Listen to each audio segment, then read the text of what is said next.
So, I guess good evening, everyone. It's I guess 8 p.m. there. Um,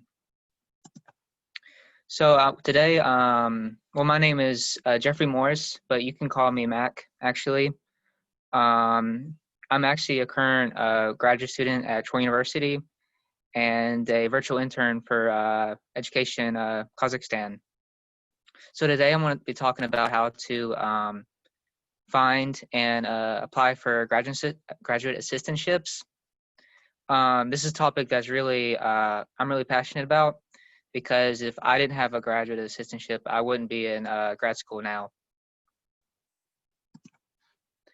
So here's kind of a rundown of what topics I'll be covering. What are graduate assistantships, the benefits, being eligible, and types of graduate assistantships. A lot of people don't know there's actually different types.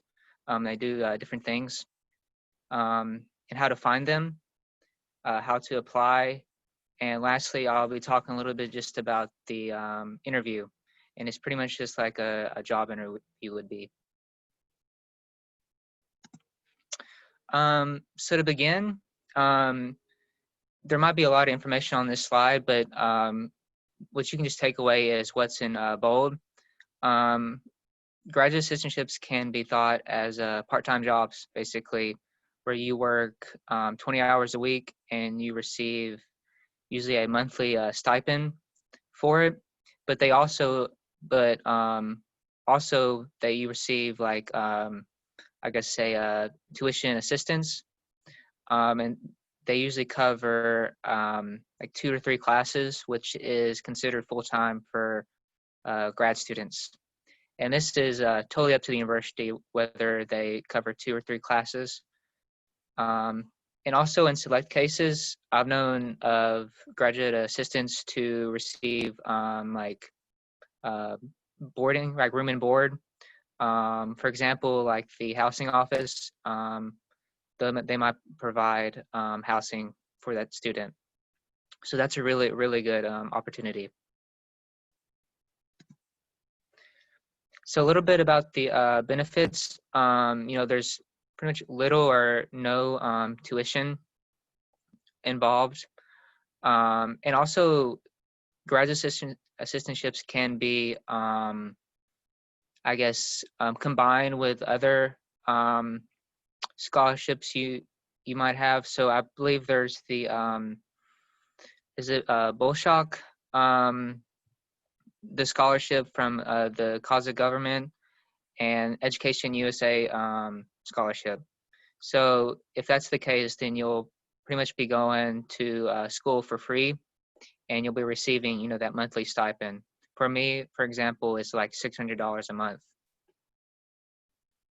And also, it's legal income for international students. So in the United States, international students aren't legally allowed to work off campus unless there's certain programs, but they're kind of difficult to get into. And graduate assistantships pay the most. Out of the student jobs on campus, they pay the most. And it's great experience. It'll look great on a resume too. Because they pay more because there's more, I guess you have more responsibilities and there's more trusted than more just a normal student worker. So it's great experience to work in a professional environment, especially if you get one in the field that you want to go into, have a career in. And that's why that's also great networking opportunities. For example, I want to work in like international education. So in my position, one of my supervisors actually sent me the heard about Education USA and the work they do and the internships they have, and sent it to me. And I had no idea about this program. So luckily, I had a chance to, they thought of me and I had a chance to further my career. Next, I'm going to talk about the eligibility and requirements. So these are competitive, so the requirements differently matter.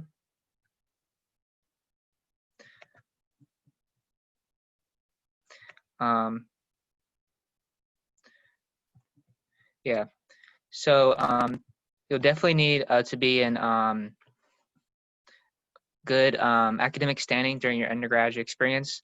I thought this, a lot of positions listed this as a requirement to be eligible, and I thought it was kind of, I guess it was a no-brainer to me because I think the people who usually are going to graduate school had a good undergraduate experience and did pretty decently grades, and the people who get accepted also.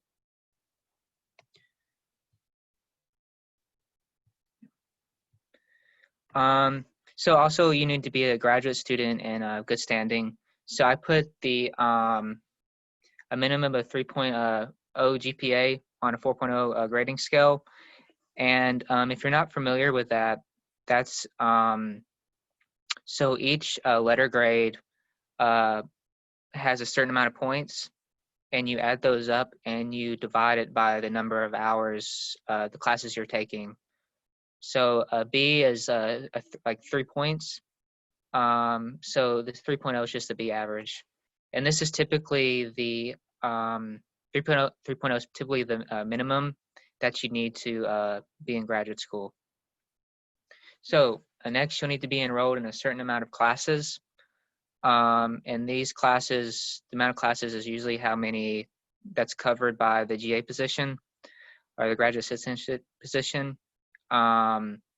So if you have a position that, you know, covers 9 hours or 3 classes, you'll need to be in those 3 classes. The good thing is for international students, you're required to take a certain amount of classes on campus, and to remain in legal status.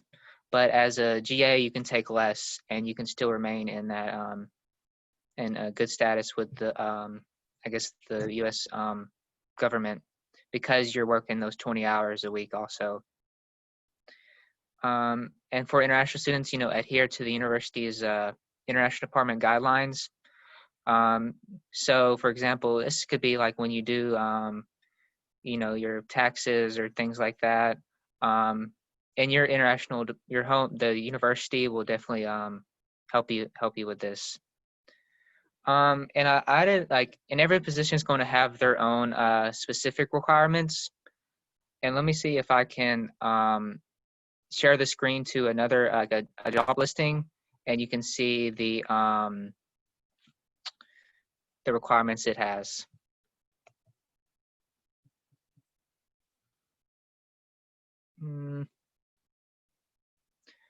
Let's see here.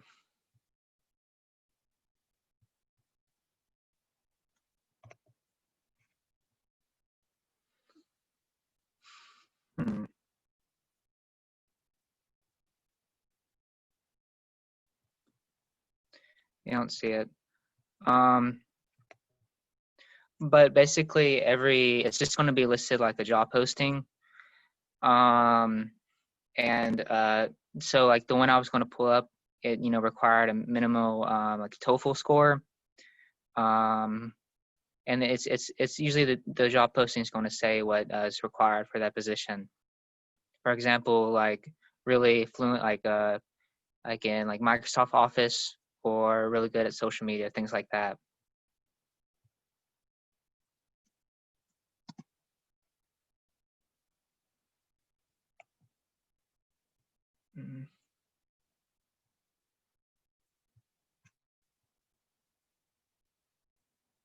All right, so I'm going to talk about the types of graduate assistantships, depending on what you're wanting to do and make a career out of, or what you study. There's different types of graduate assistantships that might be better suited for you.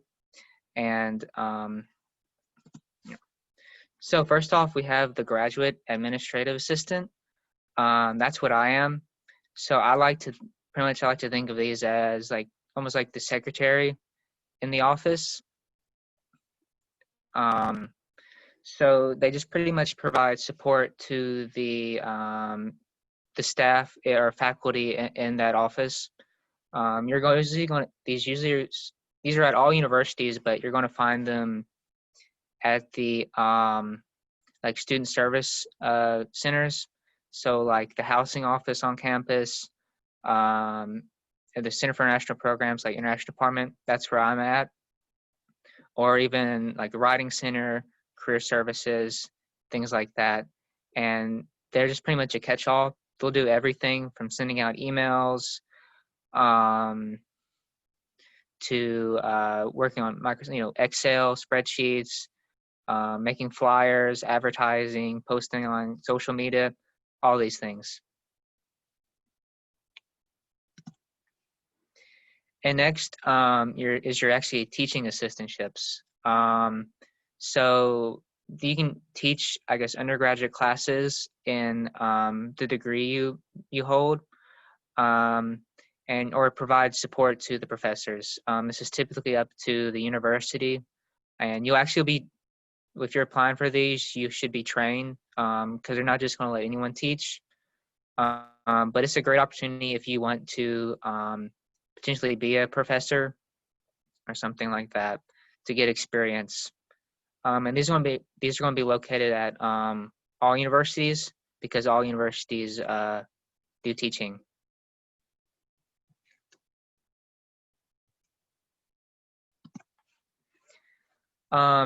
Next, you have your research assistantships, and these are just going to be supporting faculty and research initiatives. So you'll find these at your larger like research universities. In particular, like my university doesn't have any. So what happens is you'll have the I guess professor put out a research proposal, and you can contact them to join the program. And let me see if I can share this example because I thought it was real good to kind of to look at.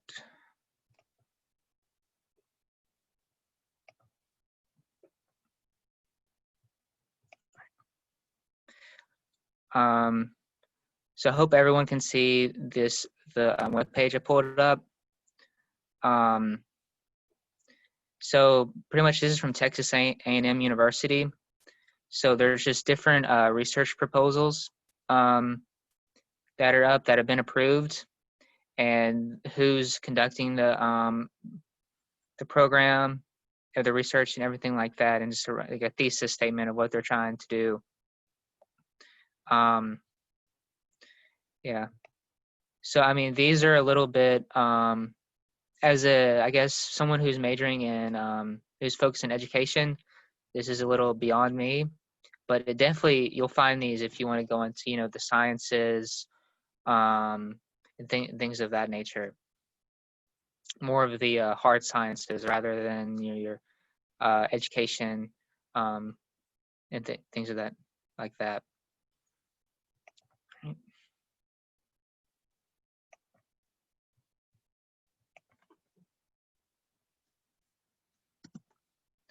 All right. So finding these positions, I wish there was just one way to find them. I know this might seem like a lot of information, but when I was doing the way I got my GA position and the way others got theirs and doing research, there were so many different ways.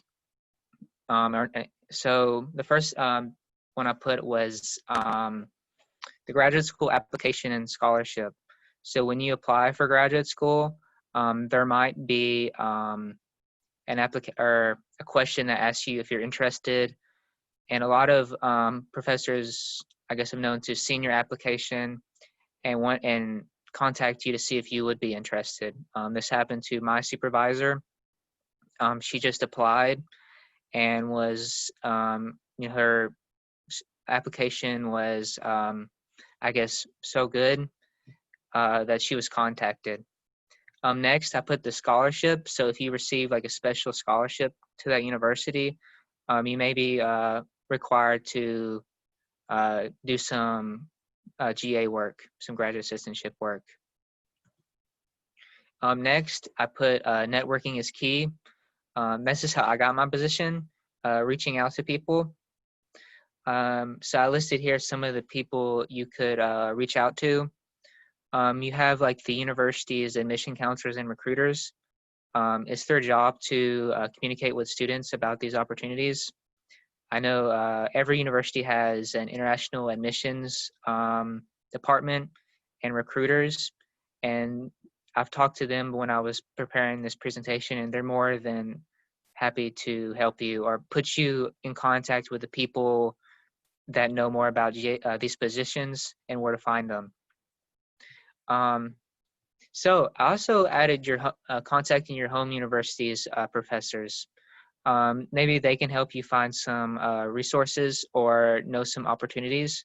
And also if they were to kind of like a reference, like if they were to contact, you know, the wherever you're applying, I think it looks really good that they think well of you. And I put contacting the department's faculty and staff. So if you want to look for a GA position in the College of Education, contacting the one of the professors in that field, or one of the department's leaders, one of the heads of the department. And every university on their website will have a directory where you can look this information up. You can just type in like what college, and it'll just pop up the names of the people and then what their position is and their email address.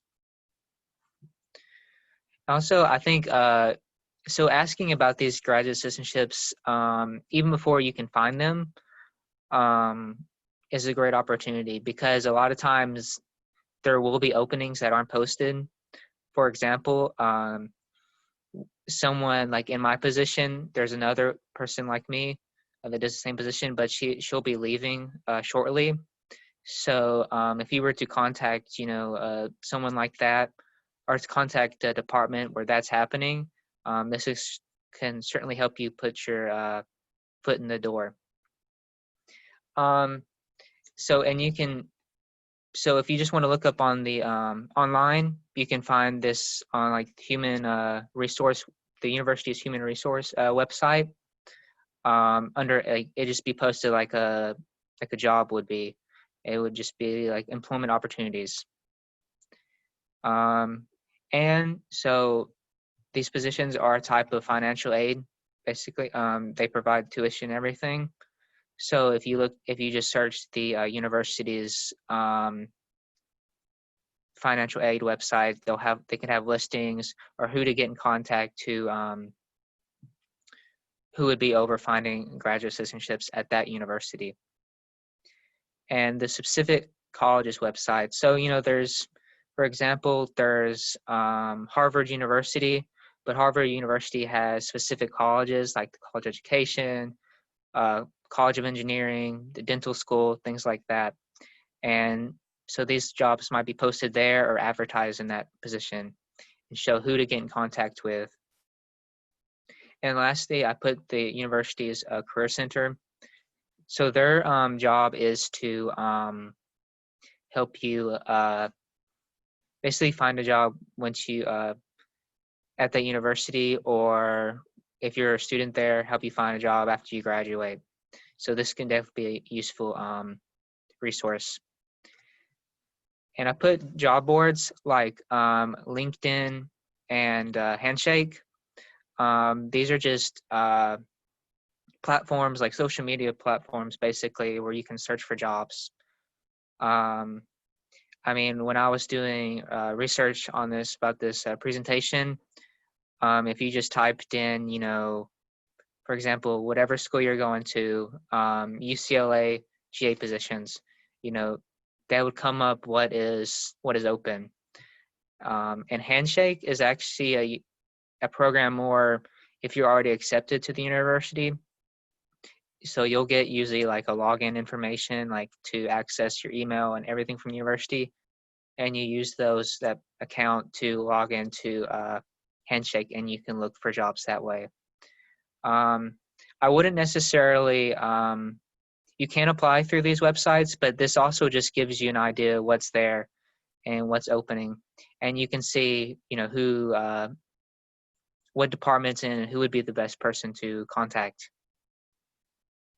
And if all else fails, the internet is a great resource. So a lot of times you can just search the university and the university and the GA positions, and usually it'll pop up what's offered. I wouldn't, I guess, apply through the openings that are posted, but it would just give you an idea of what's available. Okay, so applying for these positions is basically going to be like applying for a job. You have your just normal, like your application. So you just be like basic information like your name, address, things of that nature. Letters of recommendation are always required.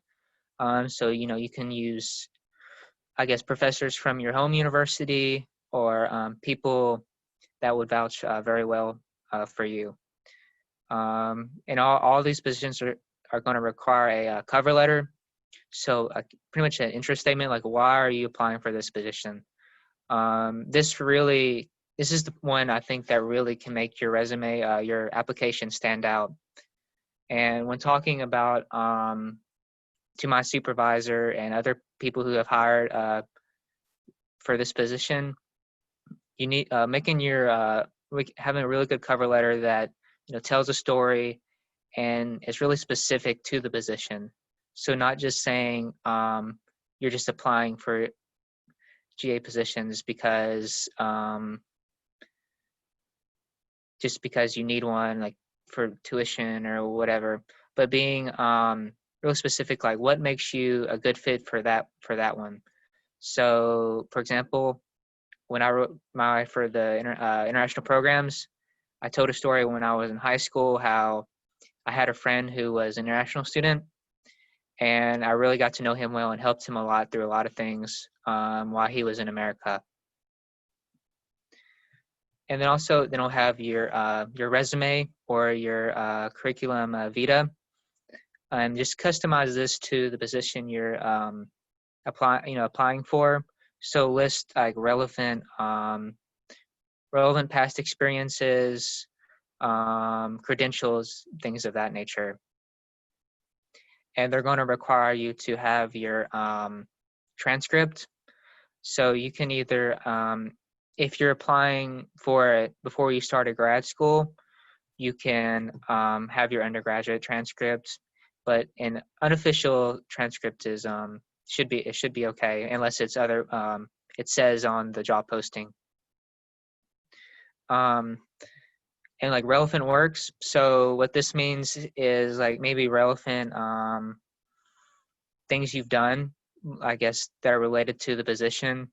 So when I applied for mine, I got attached and I brought to my interview, I guess, kind of like a summary, like the abstract of like a different kind of essays I've written about working in that office, or the topics like how to provide a successful environment and experience for international students, because it is a little different than being just a domestic student here. And lastly, your references. And I would use, references and I would contact your references beforehand, obviously, that, hey, I applied for this position, so be expecting a call. And I didn't add it to the PowerPoint, but, if you're applying for a J position before you've actually arrived at the university, like started school there, make sure like you have your letter of acceptance.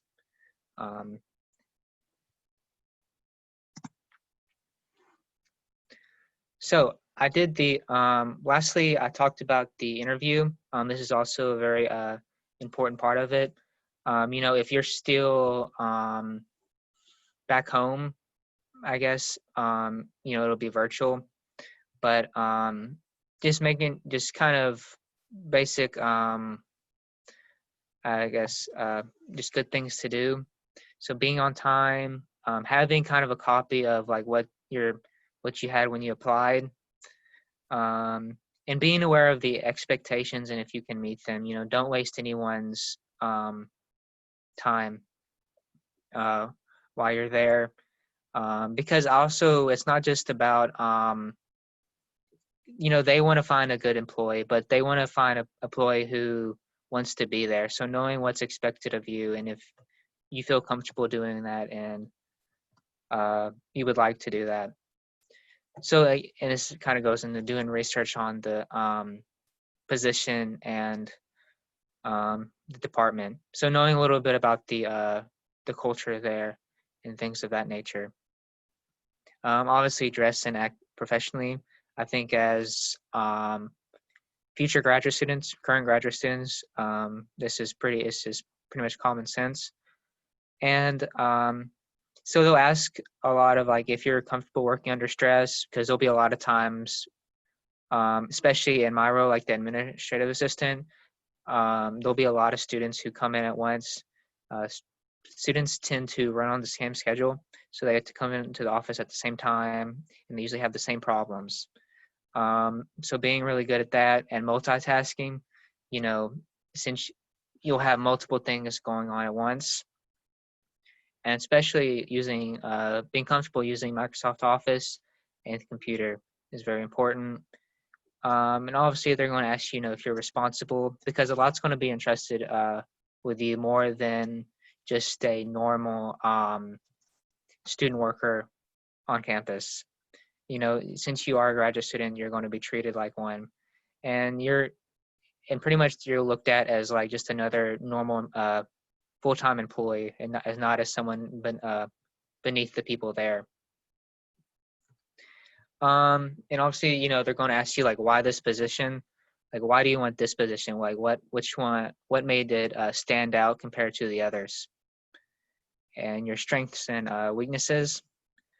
And also, it's good to have questions ready for the people who conducting the interview, because it's also, I believe interview should be both ways, because it's also seeing if you're just a good fit for that department, because I want you to be, if you're comfortable in that position, most likely you're going to be successful.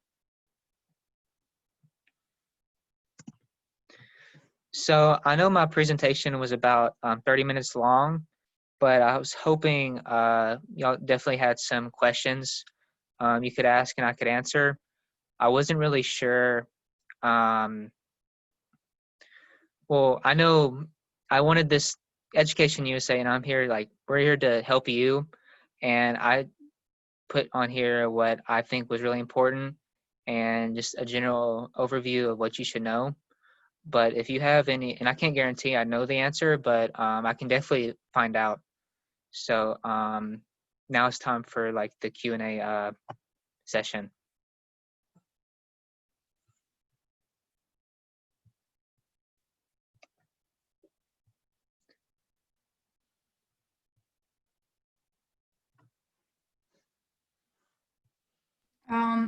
I think there was a question.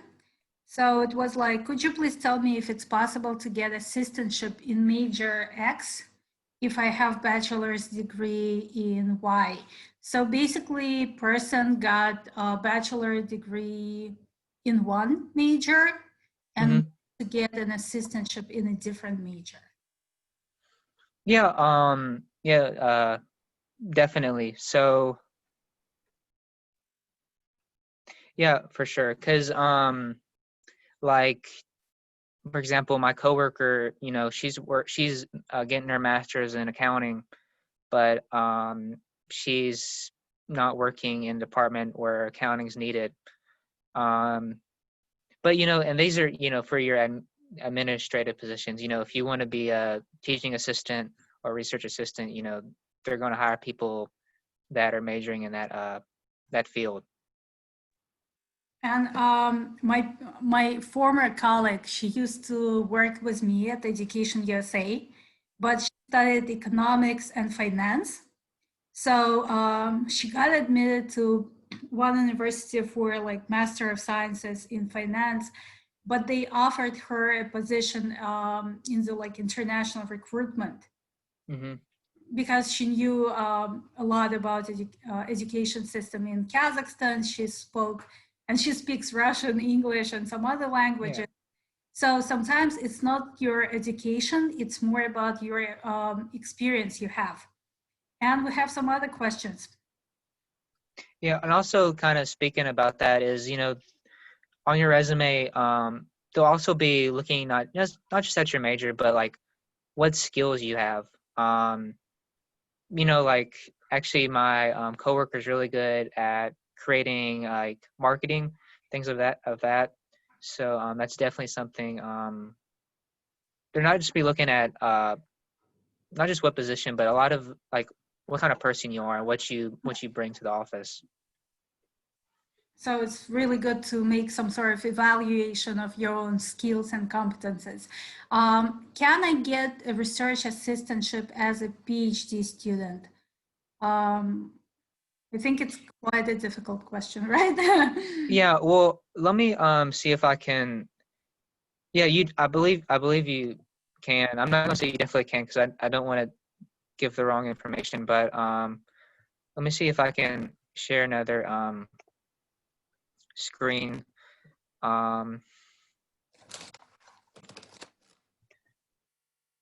but I think the if hopefully are you looking at the like the research assistant page? Yeah, yeah, we do. Um,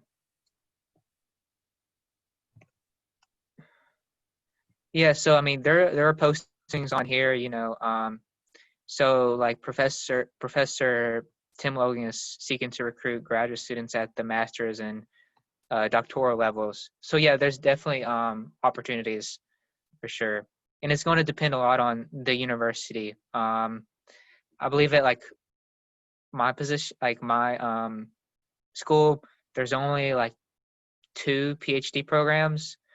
Um, so and there's not really any research assistant position like in those programs. But at your larger research universities like Texas A&M, I just pulled them up, but there's a lot of them. It's definitely possible.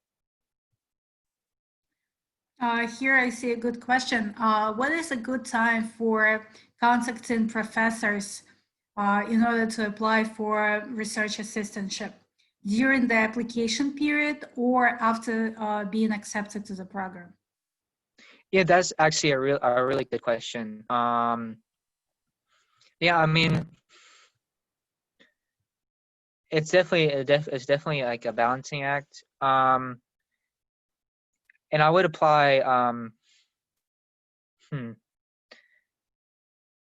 after you've been accepted, or just if you in my opinion, like if you apply before you've been accepted, is kind of giving I guess the department like that information.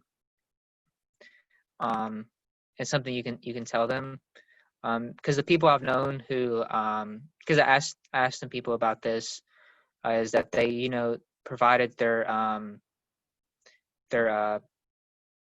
appli- um their acceptance letter. So it's kind of it's like a balancing act, like even if a lot of people get hired before they even graduated with their bachelor's degree. So it's just if you have a great application that stands out, I think your employer will definitely wait on you. I hope that's helpful. But probably it's still good maybe to contact professors and to ask if this kind of opportunities are available, just Mhm. just in case. Does graduate assistantship cover both tuition fees and monthly stipend? Yeah, yeah, so sorry if I didn't make that clear. So like I receive in every position it's gonna cover a certain amount of classes, and then on top of that you're gonna get receive like a monthly stipend. So you'll be paid at the end of every month. I wish it was like they just gave you a lump sum of money and you could like use it how you want. but they'll pay for those 2 or 3 classes, however many the position offers or what the university covers, and then you'll receive the monthly stipend also. And people are asking for more information about your own experience. So can you talk about your experience, and does it cover your housing, and what else it covers? So my position is it just covers the 2 classes, and I get roughly like $600 a month. My position doesn't cover the housing. I've known people who worked in the housing office, and this was and they provided housing for them, which is amazing because my extra $600 stipend goes towards housing and like student loans or the like groceries and things like that. But if you have like housing, if it covers that, that's great. I mean, that $600, most of it can just go, you can save it. And my position is, I think, a little different than other J positions. In my humble opinion, I think my position's a lot busier because I work in the international department, which is like, it's pretty much treated as like the student services center for all the international students. So on campus, you'll have like centers who do certain things, like you'll have your academic advisors, your housing office, career services, things of that nature. But international students, they tend to come to our office with every issue, problem imaginable. So we're very, very busy. The other GA positions mostly just help that one office. So I don't want to speak for them, but they usually just do, they work just with that office and complete like certain tasks. But in my office, it's a little bit everything.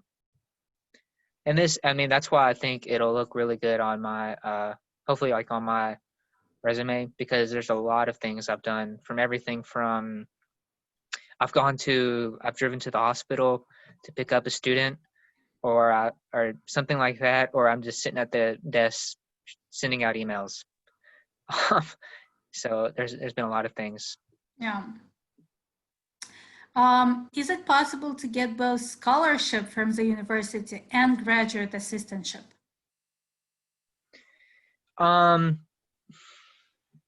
can't speak for every university, but it is. I can definitely. I contacted the graduate school and financial aid office at Troy, and it was okay. But also, and it's just kind of weighing your options, like which one covers more, and which one would be better for you. But you can use the is it the scholarship from the government's? No, from the Government? university. I think Yeah. person is just asking if it's possible to combine some like different ways to kind of like fund your education. You know how Mm-hmm. sometimes student can get merit-based scholarship for having high GPA, and at the same time get some like fellowship for research and something else. So is it possible to combine? Have you had like any friends maybe who did that? It is possible. I haven't had any friends who've done that, but it's possible. And this person is asking, you have said that some assistantships require making booklets and etc. So if I have work experience in illustration, Mm-hmm. will I talk about it even if I am applying for STEM major? So person is applying for STEM major, but has job experience in design and illustration. Is it good to talk about that? Yeah. Yeah, for sure. I mean, any experiences, not just like your mate, but any experiences you have that align with the job posting, the position, is great to talk about. Um, so and I didn't want to pigeonhole, like if you kind of make it specific, like if you are in this major, you need to apply for these offices. You can apply for anywhere. I mean, if you have experience, um, anything like related to that position, I mean, it's definitely, you can use that to your advantage. Do you see any messages that were sent to you privately? Um, And someone was asking, is it possible to get assistantship in social work? And there is one student, her name is Saya. She's from Kazakhstan. I think she studies at like Kent State University or Kansas State University. yeah. So she has a graduate assistantship there, and she studies social work. So it's possible probably for any major. Hmm. So yeah, just kind of like trying to answer some questions.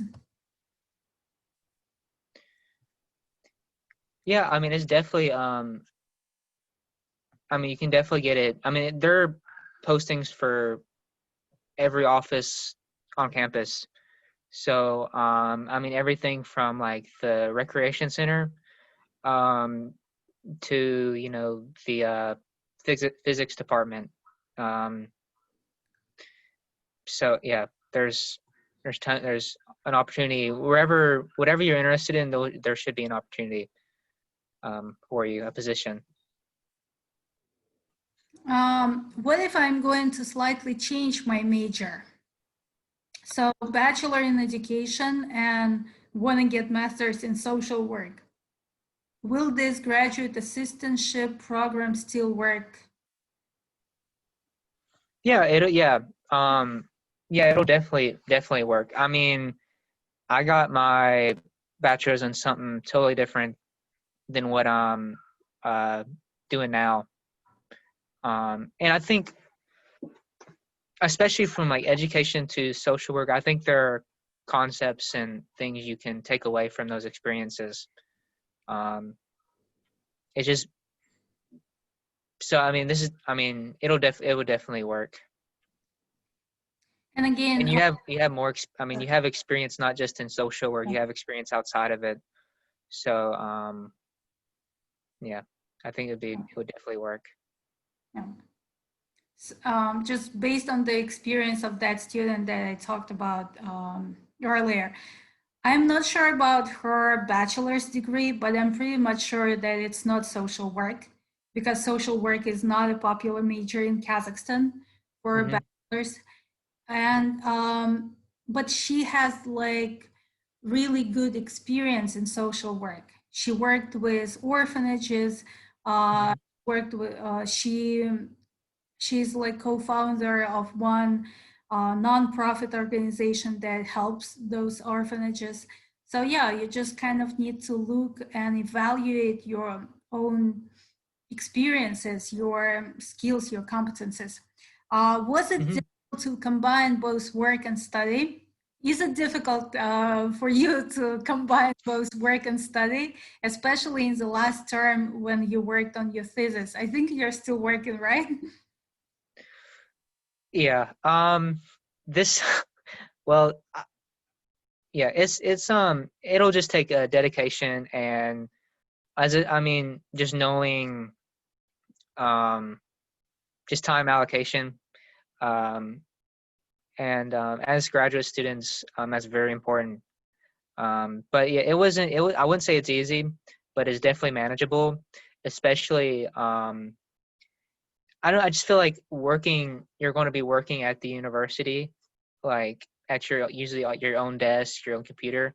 So it's that just being in that environment, will definitely help you get things finished. And you're only going to be for full time uh, graduate students is only like 2 or 3 classes.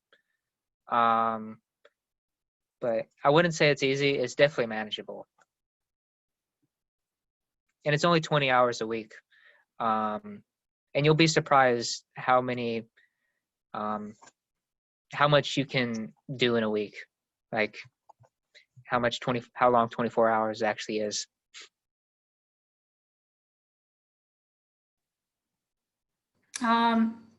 Do you have, like, guys, do you have any questions? And we will send you this, we will have a recording of this session. Jeffrey, can you share the presentation with me, the slides?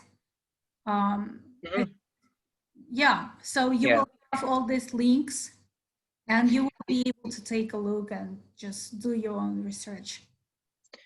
Yeah, I provided the links and references, so you'll definitely be able to use that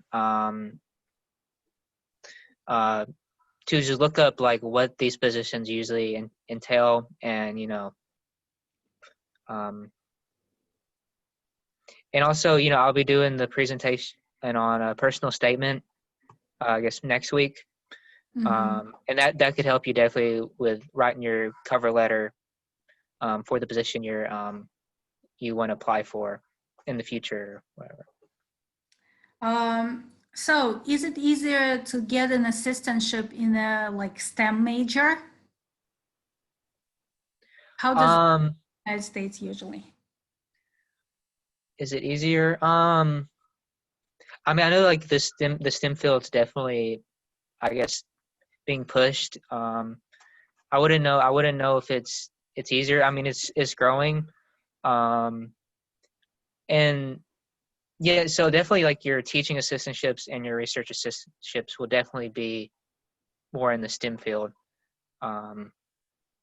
So, and it just depends. It just comes down to the university. Yeah. What that university focuses on.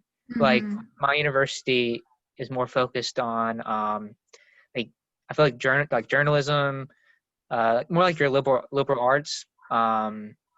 So there's not as many research assistants. Or like STEM. Yeah, there's not as many STEM related assistantships. But if you applied for, I don't know, like I mean, I use Texas A&M as an example, but any like research university or MIT, like any or Georgia Tech, like any university that really focuses on those fields, yeah, they'll definitely be available. Yeah, like they basically allocate more budget to those majors.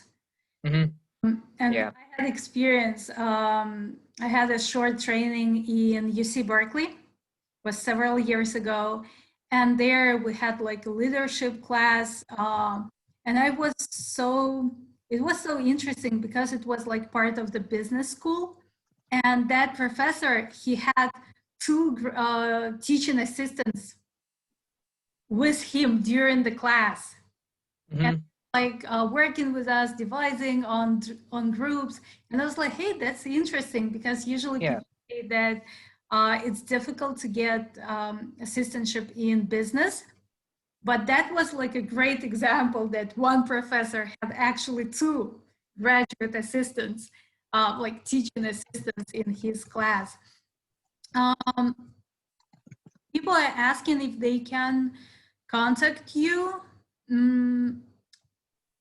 I'm not really sure. How do you look on that? I mean, I can put my email address, and that, I mean, I think that'll be fine, because I'm used to having students contacting me. That's kind of a normal occurrence. But and I'll try. I'm out because I really do want to help, I guess, current and future students in higher education. So I mean, if it's okay with me. Right now, Education USA is working on actually creating emails for all the interns. And yeah, we will probably send you an email that will be just Education USA. So you will be able to use that one. You know, like, yeah, this is like a new thing. Yeah, that would be good, because I have so many emails. Things get I get lost of like, oh, did they send it to this account or another account or? Yeah. So we will have like a separate account, and probably we will be able to provide it next Wednesday. So this can be a good information for people. Запись трансляции, да, она будет. Она будет на нашем YouTube-канале. We will have a recording on our YouTube channel. Like today, you received a link to the previous webinar. So next Wednesday, I'm going to send you a link to this webinar. It looks like we do not have any questions. And yeah, maybe just last question.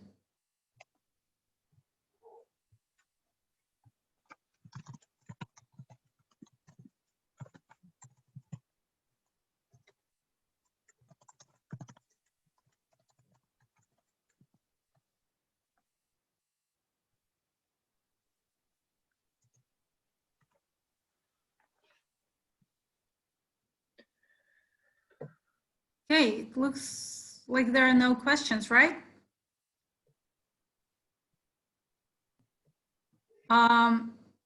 Thank you, Jeffrey, for joining us today and for leading this presentation. And thank you, everyone, for being active participants. I think we can just finish our, end our presentation, right? Yeah. Like no questions. Yeah, I wanted to thank everyone because I mean it's a great it's a great opportunity that gives you like financial assistance just like a scholarship would, but also provides you the opportunity to get professional experience. So when you do graduate, you have a better opportunity to get a job or meet the people who can help you advance your career. Like how I met my coworker, she recommended Education USA, and I had I didn't have an idea this program really existed. So it's definitely a great opportunity that I'm passionate about. Okay, thank you. Yep. Bye-bye.